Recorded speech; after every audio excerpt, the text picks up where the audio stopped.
Hey, welcome back, everybody. This is the Pages Promotions Virtual Book Festival Autumn 2020, a production of Indie Reads TV, and we find our home on CNM TV in Troy, Michigan.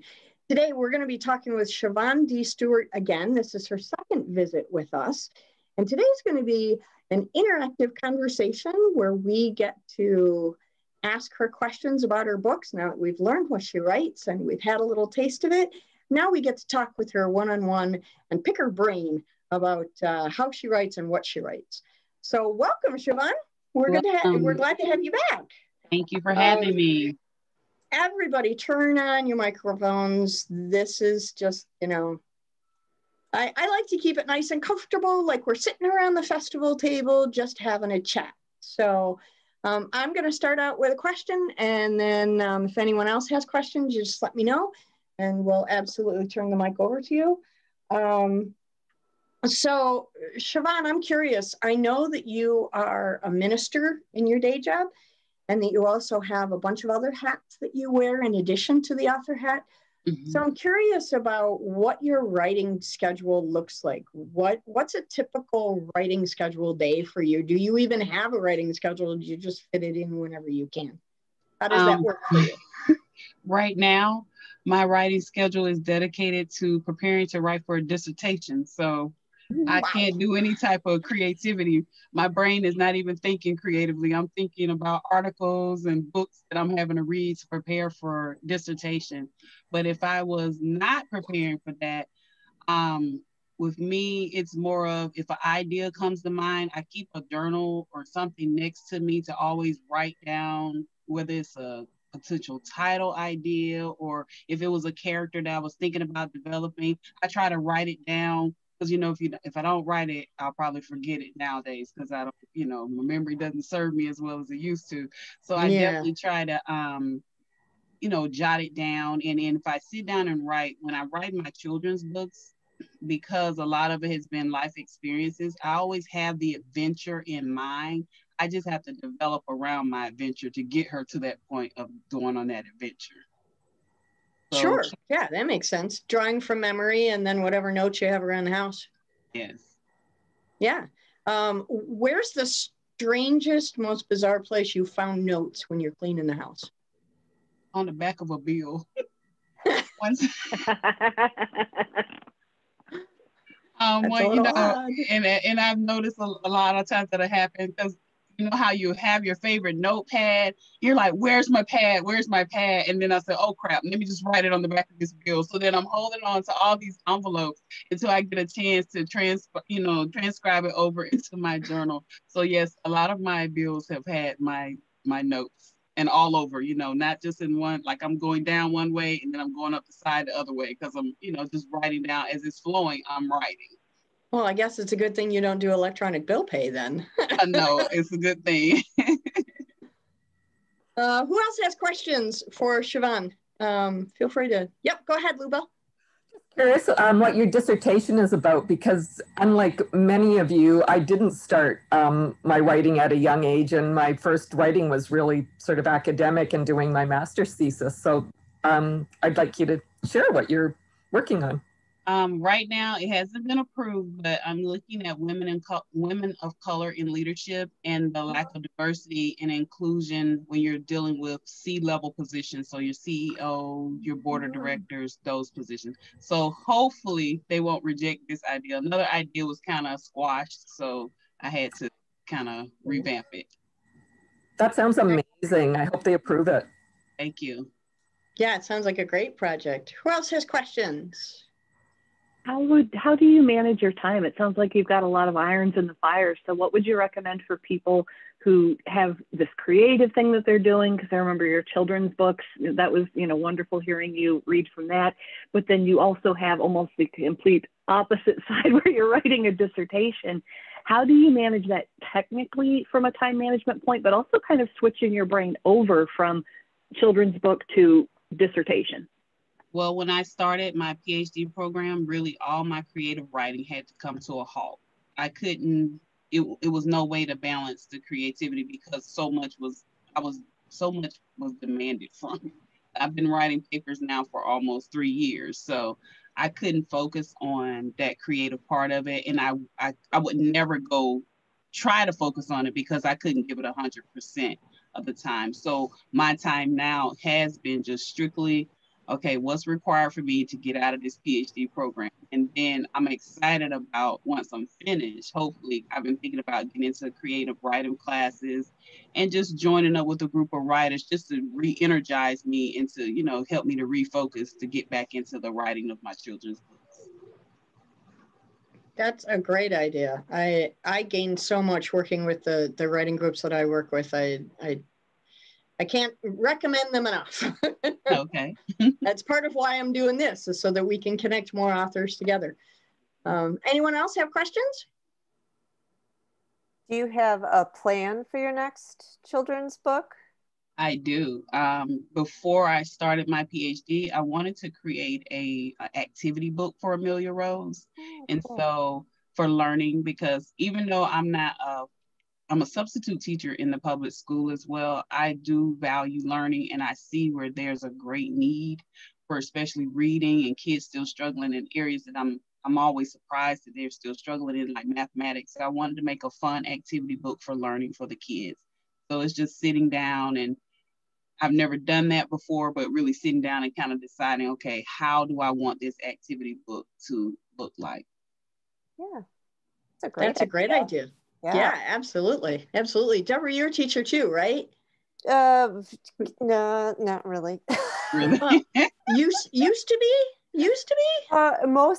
I work in the school system, but I'm the secretary for the high school band, and I'm also working as a secretary or office manager for a local church in town. Okay. But I've also you have lots of contact with kids, so yes. And I teach, like I'll teach writing workshops in schools and things like that. So it's probably why you probably thought I was. Yeah, because the adventure program that you're involved with, that's why I was thinking about it. Yeah, the author Adventure quest, Quest, the Author Quest program. Author Quest. I keep wanting to call it Adventure Quest. We'll get you there eventually. Yeah. I want to take that class, actually, is what I want to do. I'm very jealous. Anyone else have questions for Chavonne? Kate, your microphone is off. I see your lips moving, but I hear no words. Yeah. Try that again. My optical mouse died, and so I was trying to frantically plug it in. Technology is great. So kind of a follow-up to my previous question, that was honestly really nice to hear you saying very confidently and definitively, I wasn't able to devote my time to this. I recognize that this is where everything had to go, my attention, my time, my creativity, all of that. I can only speak for myself as a woman, but I feel like sometimes we struggle with being able to say no and saying, I'm going to set this aside right now. I'm going to come back to it, but I can't right now. How would you recommend that women who are struggling with that right now, especially when so many family members are juggling teaching people, other kids at home and working from home and all of that, not even specific to your book or the dissertation, but what advice would you give to women who are really struggling with trying to say no to all of these things that are being put on them right now? Oh, that's a great one and a hard to answer, because I struggle with that, saying no. And even now, I have to remind people, okay, guys, I'm busy. I can't do it all, because people do come to me. They're pulling me. I'm like, I'm not an octopus. I only have 2 arms and 2 legs, and the legs only function for walking. So they do. I can't do anything else with them.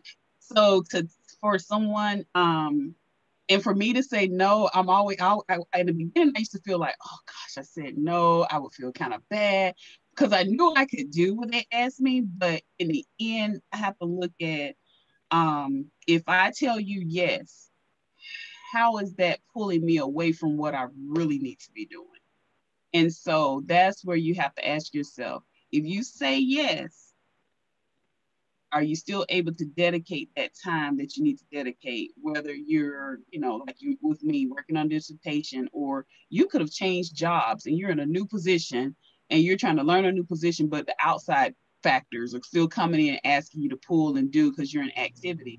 So it just goes back to, okay, what's important? as well. So if that new job and learning that new job is important, then that no, it may be a little slow in the beginning and you're kind of hesitant, but I think the more we learn how to say it, the more confident we get into saying it, and it makes it a lot easier, because I've had to do that just recently. I had to pull away from some stuff and say, hey, look, I'm going into research and writing. That this book can be up to 200 pages long. This is the biggest book I've ever written in my life. And it's going to require a lot of reading and a lot of writing. I can't do it. And I found that people that I shared that with, just so happened someone else had shared that with them, so they understood it more. Because now they're hearing it, not just from me and not me just saying, oh, you know, Chavonne just didn't want to do it. Oh, she's serious. This is some real deal writing now. So she can't really do all that she was trying to do. And my professors have been in the back of my mind telling me, like, I've heard the words, you got to say no. The thing they told us to focus on your physical health during the process. So I try to make sure I exercise. I try to make sure I eat right. And then I focus on, I've got to get this paper, this book written, because if not, then I would have wasted money going to school to do it. Right. It's all about that. What's important, what's key. Get through that first no, and I promise you, it gets easier after that, because you get a little confident with it. Well, and then your yes has more weight when you do use it. Yeah. So yeah. So here's a question. What is something specific about your Amelia character that, either positive or negative, that you have in the back of your mind when you're writing these children's books, but that detail doesn't necessarily show up in your writing? But what's something that helps you drive and create that character, but you don't put it on the page?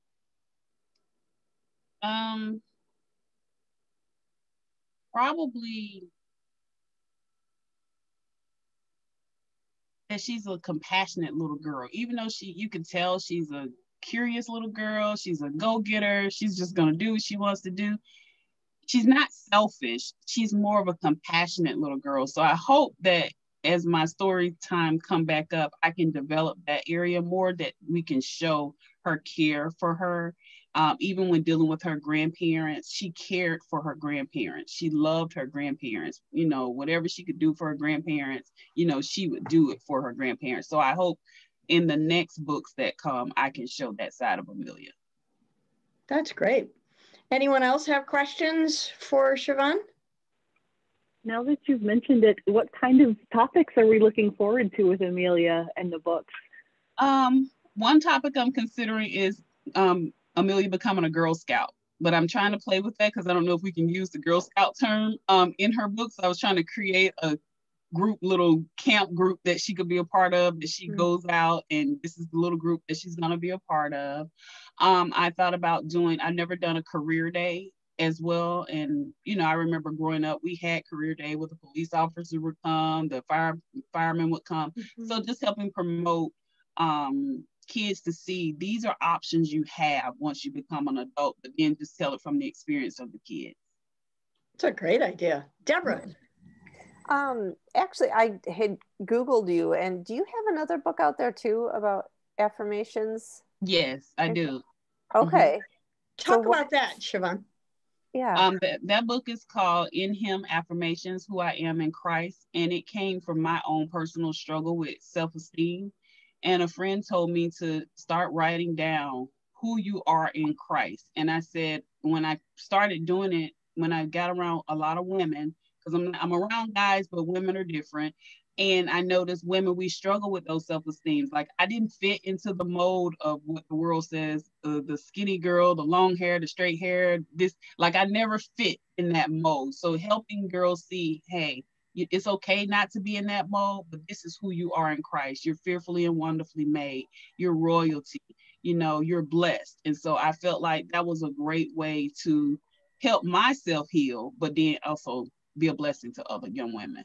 But it can be for boys too, because boys struggle as well. Yeah. We just hear more about the girls do. Yeah. Yeah, boys don't talk about themselves much. Yeah, boys don't talk about themselves, yes. And boys, we're in the mirror and we can pick up a flaw that no one else will ever see. But it's something about when women stand in the mirror, it's like we see everything.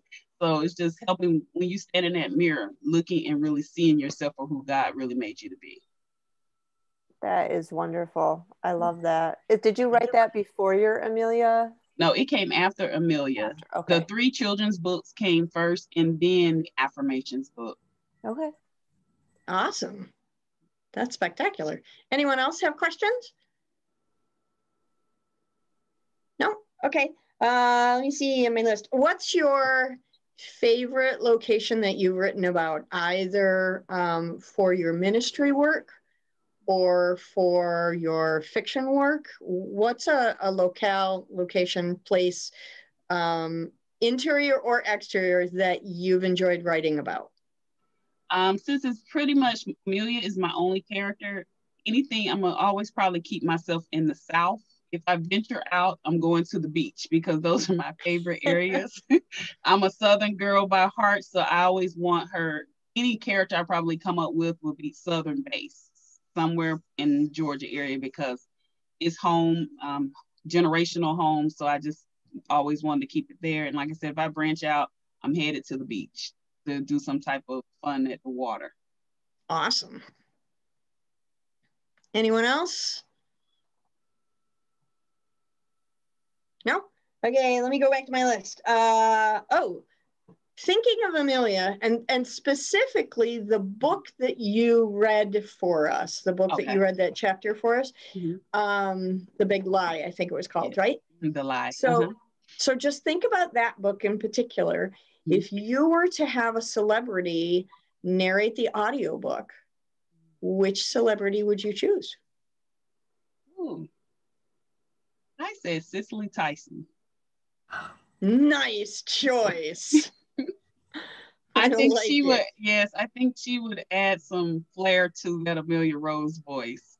I think she really would. And she would bring that old school tone to it as well. So yes, definitely Cicely Tyson. I think she has a nice bounce to her voice that would fit really well with your story. Yes. That's very cool. And let's take this one more step. Okay. Background music. What kind of background music would you choose for your audiobook? It would have to be suspenseful, because when she's going on that walk and she's hitting that brown door, it's like, not like a scary movie kind of suspense, but it's like that dun dun dun kind of tone to it. Like, okay, she's gone through these brown doors and she's walking down this sidewalk, and just the thought of being caught, but you're not going to get caught, or you think you're not going to get caught. So it would definitely have to be some type of suspense to that. So definitely. So like a kid's version of Jaws music. Yes. Yes. Okay. Deborah, go ahead. So this is like totally unrelated to that, but one of your questions made me think of it. Where do you like to write the most? Like, do you have a specific place in your house, or do you like have to leave your house so you're not distracted by, laundry and things like that? Or does it like change, or does it not matter? Like, where's your favorite place? There's 2 places. I definitely like being in my bedroom with my door closed, and I usually write after 10 p.m. when everyone's pretty much in the house are asleep. So they're not asking me questions. They're not calling my name. When people call your name, you don't respond. You would think they would say, okay, maybe they're busy, but they don't think that way. So I just like to be shut in my room with the door closed, and I could be up 3, 4 o'clock in the morning just writing, because that seems to be when the flow will happen. Daytime writing rarely happens for me. I'm mostly a night owl writer. And then the other place, I love Panera. I can go on Panera Bread, sit down with my headset in my ears, and just write, because no one bothers you there. You get your food, you sit there, and you just write.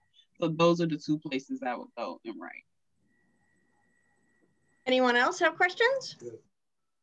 Is there another genre or type of book that you are thinking about writing in the future? So we have the children's book, we have the book of affirmations, forAmelia dissertation. Is there another one, like, for example, preteens or something like that you're interested in writing in the future?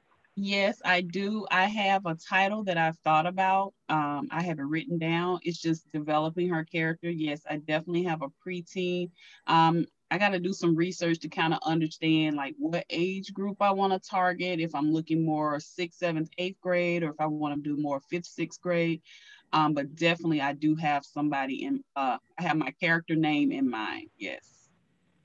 Is it going to be Amelia, or is it going to be a new character? No, it's going to be a new character. I thought about, growing up Amelia, but I said, no, I want to keep Amelia where she is at age group. And then I want to develop a different character for the preteen. Love it. I can't wait to see when you do that. That's going to be really fun. Yes. Anyone else have questions? Oh, Deborah, what's the kitty's name? Her name is Padme. She just keeps climbing up on my lap. She's been my cuddle buddy today. She hears you talking. She wants to be a part of the conversation. Yeah. Anybody else have questions for Chavonne? Dave, Michael? Diana, you've been awful quiet today. Okay, I'll go back to my list. Okay, so travel back in time without negative effects for you or the timeline. What year do you visit and why? Oh, that's a hard one because I love history, guys. So it's like so many different time periods I would love. So you got to pick one and then tell us why. Okay, pick one and tell us why. I'm going to have to say 1963 because I think that was a very pivotal year in America. President Kennedy gets assassinated. Like, I would like to go back so I can meet people like President Kennedy, Medgar Evers, just to meet, because that time period, I'm so drawn to it. And I would love to be in the midst of it, but not, like you said, like having to be the one. I just want to see, like they say, be the fly on the wall, to be when they're having those conversations of how they're going to do the civil rights marches in this area, when they plan the March on Washington. Like, I would have loved just to be there, just to experience that. Have you thought about taking an Amelia book and setting it in that time period? Not Amelia book, but I have thought about doing it for the preteen book, setting her, the character, in a different time period versus in the current time period. Okay, awesome. Anyone else have questions?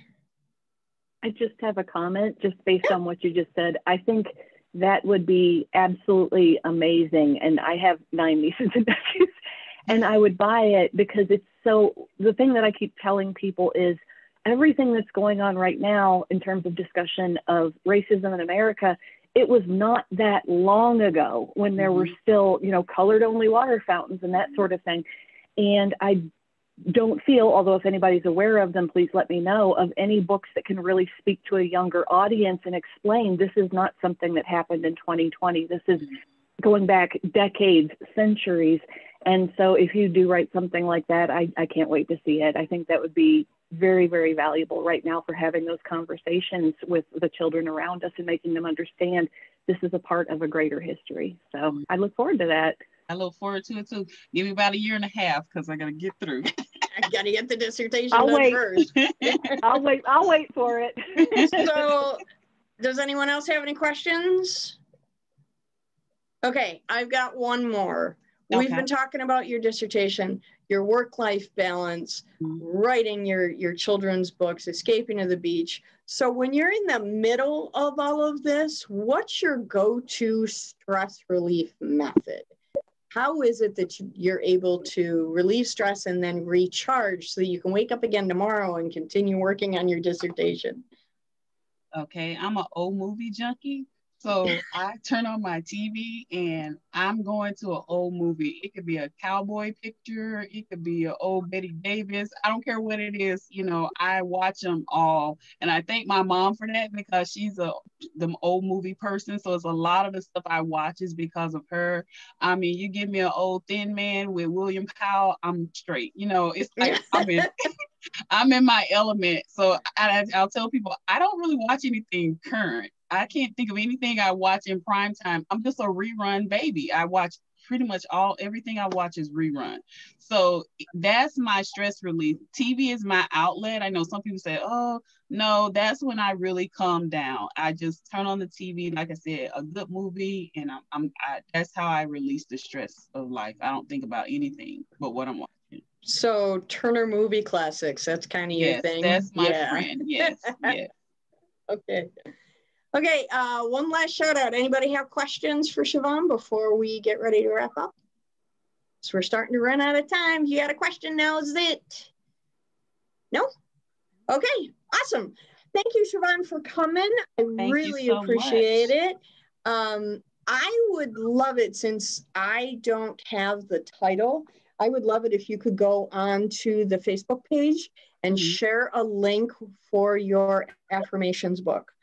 So those of us who don't know about it yet can find it. So if you could do that when we're done here, I would really appreciate it. Just throw it up on the Facebook page. That would be great. All righty. Thank you so much. All right. Yeah, of course. So again, thank you so much, Chavonne, for coming. I appreciate your time tonight. I appreciate your insight and your writing, and good luck with the dissertation. My goodness. Thank you. Thank you so much. Thank you, everybody. This has been Pages Promotions Virtual Book Festival Autumn 2020, a production of Indie Reads TV, and we find our home on CNM TV in Troy, Michigan. Thank you, everybody, for coming. Come on back later tonight. We've got another one, and if you miss it, check out all of our replays on YouTube.